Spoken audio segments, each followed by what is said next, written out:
Assalamualaikum warahmatullahi wabarakatuh. Selamat datang di channel Raden Sambang.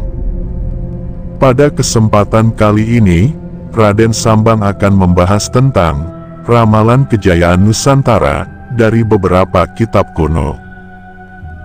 Dalam suatu zaman yang kelam, tersembunyi di negeri timur, yang penuh misteri, terdapat ramalan-ramalan kuno yang menyoroti masa akhir zaman. Ramalan-ramalan ini terkait dengan kejayaan yang akan diraih oleh sebuah negeri yang disebut Nusantara. Negeri ini memiliki ikatan dengan sosok yang sangat dihormati, yaitu Ali bin Abi Thalib, yang mendengarkan wahyu mengenai akhir zaman dari Rasulullah Shallallahu Alaihi Wasallam. Negeri tersebut akan mencapai puncak kejayaannya dengan pulau-pulau yang terbuka di masa Imam Mahdi dan Nabi Isa. Sebuah kitab yang dikaitkan dengan Ali bin Abi Thalib yang berjudul Al-Jif Azam telah mengungkapkan pernyataan-pernyataan Ali bin Abi Thalib mengenai akhir zaman yang diterima beliau dari Rasulullah Shallallahu Alaihi Wasallam. Kitab tersebut merujuk pada keberadaan suatu negeri yang akan menjadi simbol kejayaan Islam di masa akhir zaman yang disebut negeri Al-Yaban. Negeri ini memiliki ciri-ciri berikut. 1. Mayoritas penduduknya adalah orang-orang yang beriman kepada Allah dan Rasul-Nya. 2. Penduduknya berasal dari kelompok Ajam, yaitu orang-orang non-Arab. 3. Penduduknya terkenal baik, dan banyak yang mampu membaca Al-Quran. 4. Negara ini memiliki luas tanah yang sangat besar, dan menjadi tempat hijrah bagi banyak orang. 5.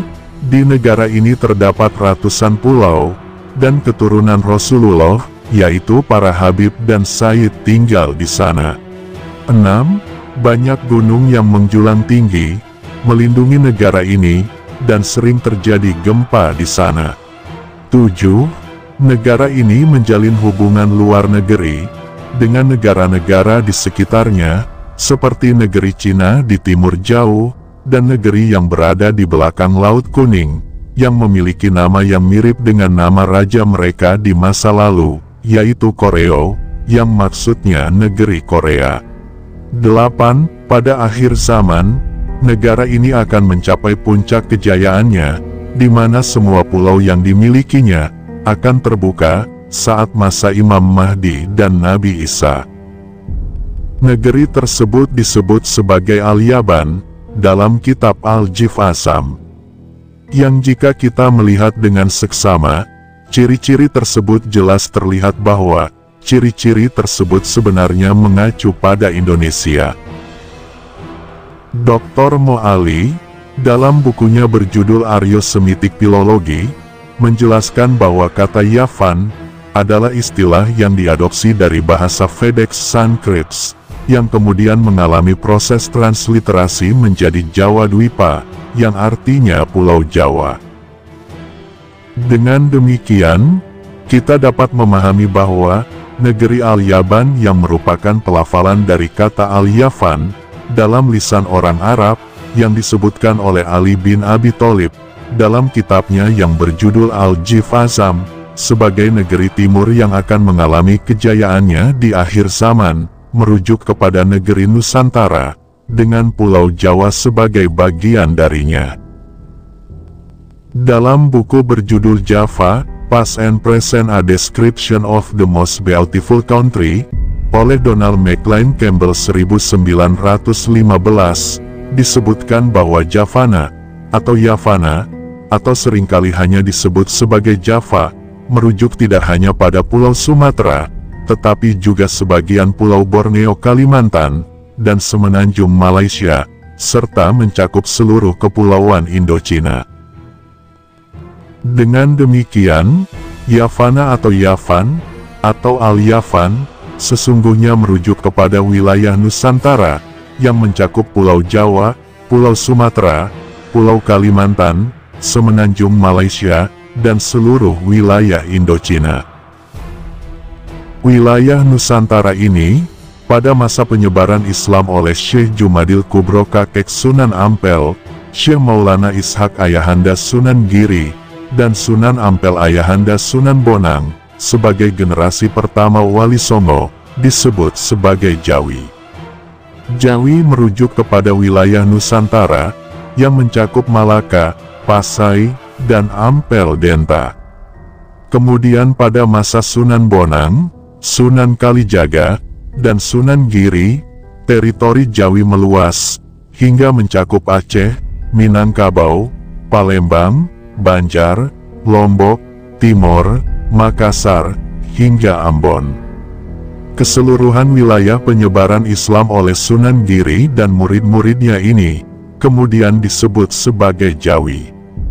Penyebutan Yavana, atau Yavan, atau Al-Yavan, sebagai wilayah teritori Nusantara, yang mencakup Pulau Jawa, Pulau Sumatera, Pulau Kalimantan, Semenanjung Malaysia, dan seluruh wilayah Indochina, dengan sebutan Jawi oleh Wali Songo ini, tentunya bukan tanpa dasar. Dalam buku Histories of the Cultivate of Vegetables Comprising Their Botanical, Medical, Edible and Chemical, yang ditulis oleh Henry Phillips pada tahun 1822 menyebutkan, dalam literatur kuno yang berasal dari tahun 595 sebelum Masehi, disebutkan bahwa kalamus, sejenis bambu yang diperjualbelikan di pasar barat, berasal dari India Timur, Indonesia sekarang, dan atau juga disebut sebagai Javan. Javan adalah cucu dari Nabi Nuh, atau orang barat menyebutnya Java, dalam bahasa Sanskerta disebut Yavana, atau Yawana. Jadi dari penjelasan ini dapat dipahami, bahwa Yavan, atau Yavana, itu berasal dari nama cucu Nabi Nuh, yang bernama Javan bin Jabet, yang kemudian menjadi penduduk awal atau ras asli Pulau Jawa. Lantas bagaimana ceritanya? Yavan atau Yavana, yang berasal dari nama cucu Nabi Nuh yang bernama Javan.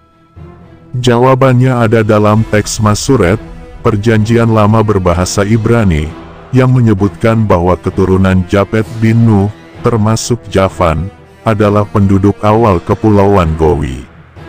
Kata Gowi di sini, ternyata dalam bahasa Ibrani, akan dibaca sebagai Jawi. Jadi kata Yavan, atau Yavana, yang berasal dari kata Javan, yakni dari nama Javan bin Japet bin Nuh. Sekarang kita kembali ke bahasan tentang ramalan negeri timur. Ramalan tentang negeri di timur, yang akan mengalami kejayaannya di akhir zaman, ternyata tidak hanya disebutkan dalam kitab Al-Jif Azam, namun juga disebutkan dalam kitab yang ditulis oleh Sunan Sendang Duur, yang bernama asli Raden Nur Rahmat, putra dari Abdul Qohar bin Malik bin Sultan Abu Yazid, yang berasal dari Baghdad, Irak. Menurut penuturan Kiai Haji Abdul Ghafur, pengasuh pondok pesantren Sunan Derajat, yang merujuk dari kitab yang ditulis oleh Sunan Sendang Duur, disebutkan bahwa sekitar tahun 900-an Masehi, para wali Allah yang disebut dengan Wali Abdal, yang berjumlah 40 orang, berkumpul di Baghdad, Irak.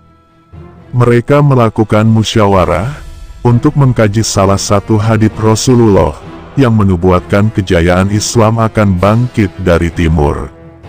Daerah timur sebelah mana, ternyata dalam hadits tersebut tidak dijelaskan oleh Rasulullah. Dalam musyawarah tersebut, dikatakan bahwa Rasulullah pernah bersabda, bahwa ciri penduduk negeri itu ada dua, yakni, pertama, memiliki ciri-ciri fisik yang berada di tengah-tengah, dan yang kedua, penduduknya memiliki tingkah laku yang baik. Akhirnya para wali melakukan kajian secara geografis, sosiologis, dan antropologis. Maka dicarilah suatu daerah, yang secara geografis, strategis, dan subur.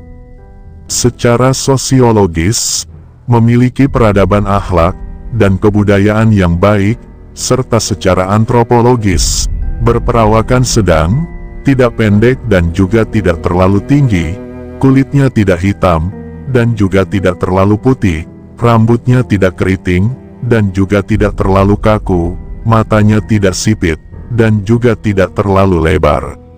Berdasarkan parameter tersebut, maka dipilihlah negeri Nusantara, sebagai negeri yang berada di timur, yang perlu digarap oleh para wali abdal, guna menyongsong kebangkitan Islam dari timur.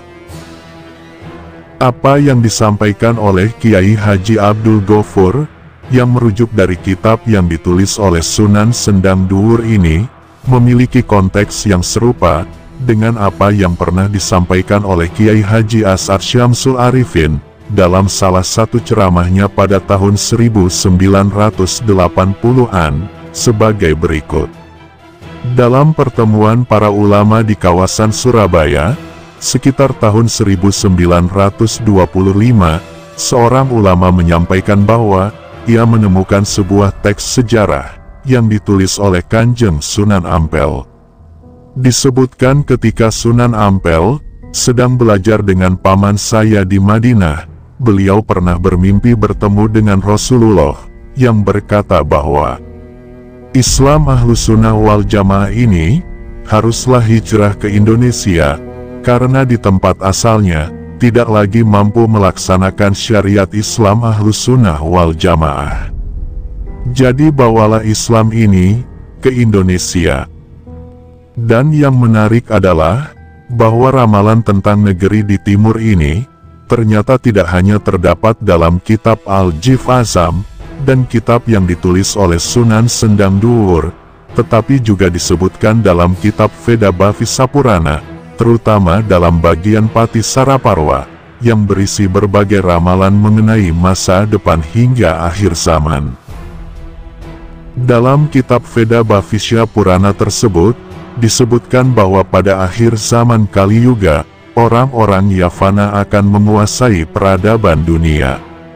Sekali lagi, kata kunci yang muncul adalah Yavana.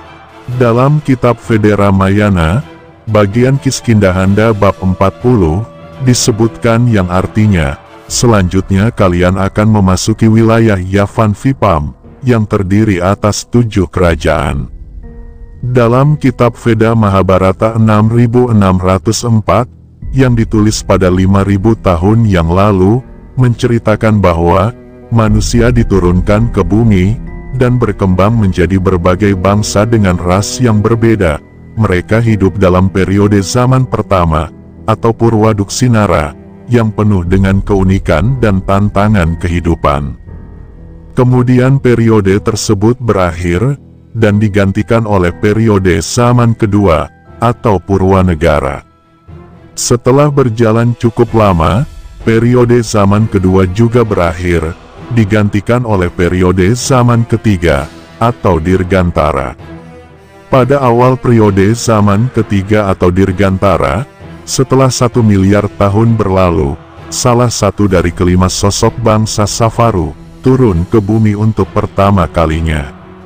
Sosok ini bernama Amarun, dan ia mendirikan sebuah negeri, yang disebut Yavana di atas awan. Negeri Yavana sangat tersembunyi, dan berlokasi di antara Pulau Jawa, Sumatera, Kalimantan, dan Sulawesi sekarang ini. Beberapa waktu kemudian, keempat bangsa Savaro lainnya, yang bernama Asorin, Hadirar, Kasibar dan Giwasur, juga datang dan tinggal di negeri tersembunyi yang disebut Yavana. Keberadaan negeri Yavana ini menegaskan, bahwa istilah negeri Yavana merujuk kepada Yavadwipa, yang tidak hanya mencakup Pulau Jawa, tetapi juga wilayah Nusantara, yang terdiri dari 7 pulau utama, seperti yang disebutkan dalam kitab Veda Ramayana, 900.000 tahun yang lalu, dan kitab Veda Mahabharata, 5.000 tahun yang lalu. Kesimpulannya, terdapat 3 buah kitab, yang memberikan ramalan-ramalan tentang masa depan akhir zaman. Kitab Hindu Veda Bhavisa Purana, bagian Pratisara Parwa, yang berisi ramalan tentang masa depan. Kemudian kitab Al-Jif Azam, yang berisi pernyataan Ali bin Abi Thalib tentang akhir zaman. Dan kitab Sunan Sendang Duwur, yang berasal dari zaman Wali Songo. Ketiga kitab ini, sama-sama meramalkan tentang negeri di timur, yang akan mencapai kejayaan, dan menguasai peradaban dunia di akhir zaman. Negeri ini dikenal dengan nama Yavan, Yavana al-Yavan, dan Yavadwipa, yang dapat diartikan sebagai wilayah Nusantara, dengan 7 pulau utama, sebagaimana disebutkan dalam kitab Veda Ramayana, dan kitab Veda Mahabharata.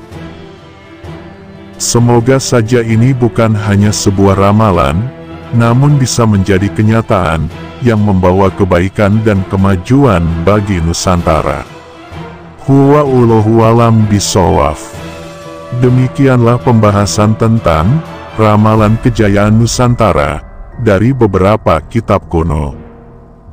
Semoga informasi ini bermanfaat, kurang lebihnya mohon maaf. Wassalamualaikum warahmatullahi wabarakatuh.